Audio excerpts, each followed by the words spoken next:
अगर मैं आपसे कहूं कि शिया और सुन्नी मुसलमान एक हो गए हैं, जो एक दूसरे को देखना तक पसंद नहीं करते थे, वो अब एक दूसरे को गले लगा रहे हैं, तो आप कहेंगे ऐसा कैसे हो सकता है। तो इसकी पूरी कहानी मैं आपको समझाऊंगी और ऐसा अब क्या नया हो गया जिसने दुनिया में हलचल मचाते हुए अपनी तरफ सबका ध्यान खींचा है, वो भी बताऊंगी। लेकिन आप तो ये जानते ही हैं कि लंबे समय से भारत के खिलाफ एक एजेंडा चलाया जा रहा था कि भारत में मुसलमानों के साथ बेगानों जैसा बर्ताव हो रहा है और वो भारत में सुरक्षित नहीं है। मगर इसी बीच यूनाइटेड नेशंस में भारत ने जो करा, उसके बाद मुस्लिम देश भी ताली बजाने को मजबूर हो गए। भारत ने यूएन में अपना ऐसा खुला समर्थन एक मुस्लिम देश को दिया जिसके बारे में किसी ने सोचा ही नहीं था। यहाँ तक कि भारत के इस फैसले से ट्रंप भी हैरान होंगे, क्योंकि भारत ने इस बार सिर्फ झूठे गढ़े जा रहे नरेटिव्स ही नहीं तोड़े, बल्कि अपनी उस विचारधारा को भी विश्व पटल पर और मजबूत किया जिसमें भारत हमेशा कहता आया है सर्वे धर्मा समाहा, यानी कि सभी धर्म समान हैं और हम सभी धर्मों का सम्मान करते हैं।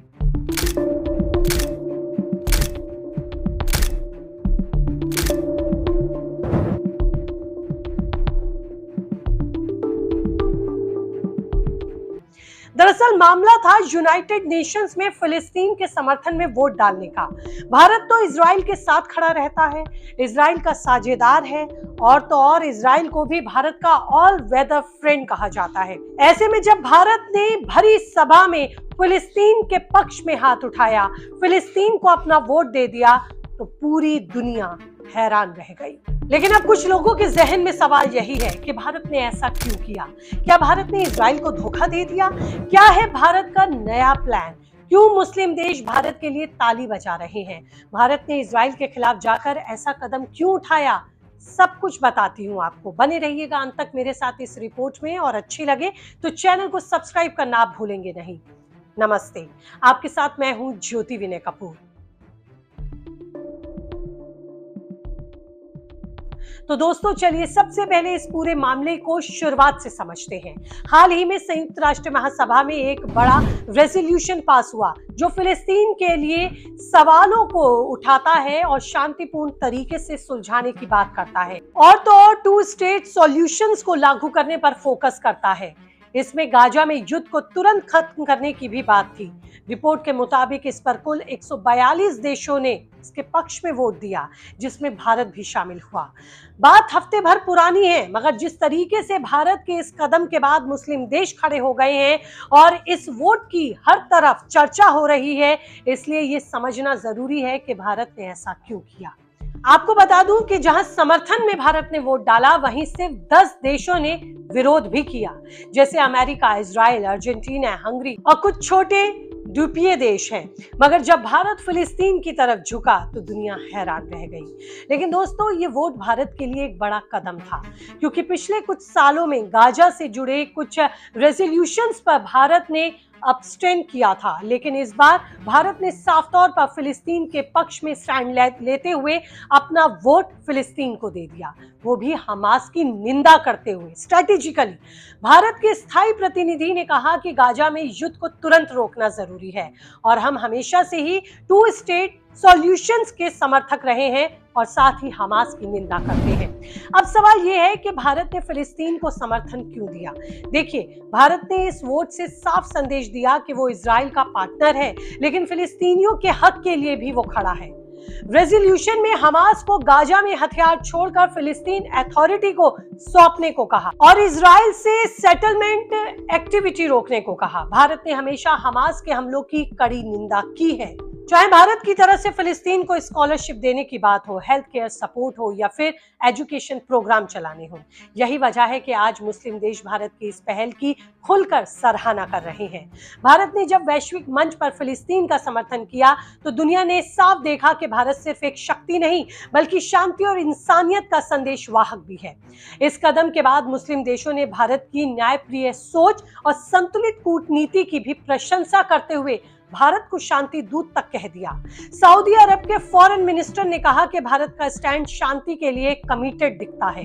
यूएई ने भी भारत की तारीफ की, जॉर्डन और मिस्र जैसे देशों ने कहा कि भारत की वजह से ग्लोबल कंसिस्टेंसी मजबूत हुई है। खबर यह भी है कि कुल मिलाकर 50 से ज्यादा मुस्लिम देशों ने भारत के पक्ष में तालियां बजाई, क्योंकि भारत के ये वोट मुस्लिम देशों के एजेंडे से मैच करता था। लेकिन भारत के लिए इजराइल के खिलाफ जाकर ये कदम उठाना आसान नहीं था।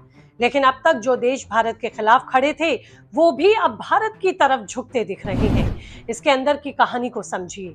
देखिए, मुस्लिम देशों को लगता है कि भारत एक उभरती हुई पावर है जो नॉन अलाइंड है और ग्लोबल साउथ की आवाज है। ये देश भी जानते हैं कि भारत इजराइल से मिलिट्री और टेक डील्स करता है, लेकिन फिलिस्तीन के हक पर कभी पीछे नहीं हटा। ये एक तरह से मुस्लिम यूनिटी को बूस्ट देता है, क्योंकि शिया सुन्नी डिवाइड के बावजूद फिलिस्तीन पर सब एक हैं। सोचिए, आज भी दुनिया में शिया और सुन्नी की बात चलती है, मन मुटाव रहता है, मगर इस मुद्दे पर अब सब खत्म होता नजर आ रहा है।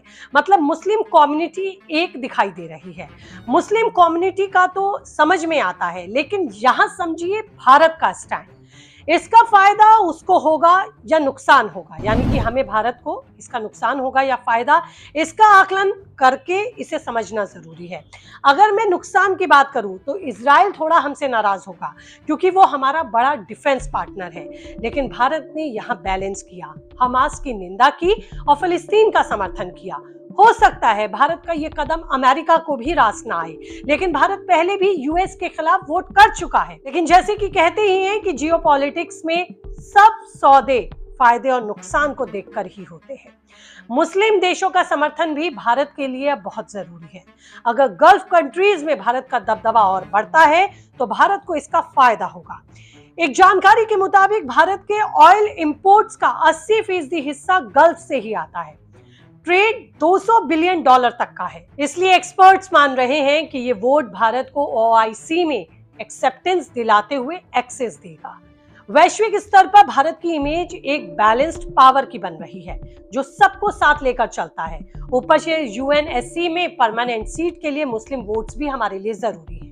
हमने रूस और यूक्रेन के केस में भी अपना न्यूट्रल स्टैंड रखा।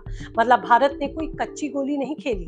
आज भारत की इस नई सोच की वजह से ग्लोबल साउथ में वो लीडर बन रहा है। मोदी सरकार की फॉरेन पॉलिसी सबका साथ सबका विकास पर देश में ही नहीं वैश्विक स्तर पर असर दिखा रही है। गल्फ कंट्रीज के पास ऑयल जैसे रिजर्व है जो भारत की 85% एनर्जी नीड्स को पूरा करते हैं। सऊदी से क्रूड, यूएई से इन्वेस्टमेंट, कतर से सस्ता एलएनजी, बहरीन, ओमान से स्ट्रेटेजिक लोकेशन जो आईएमईसी प्रोजेक्ट्स के लिए जरूरी है।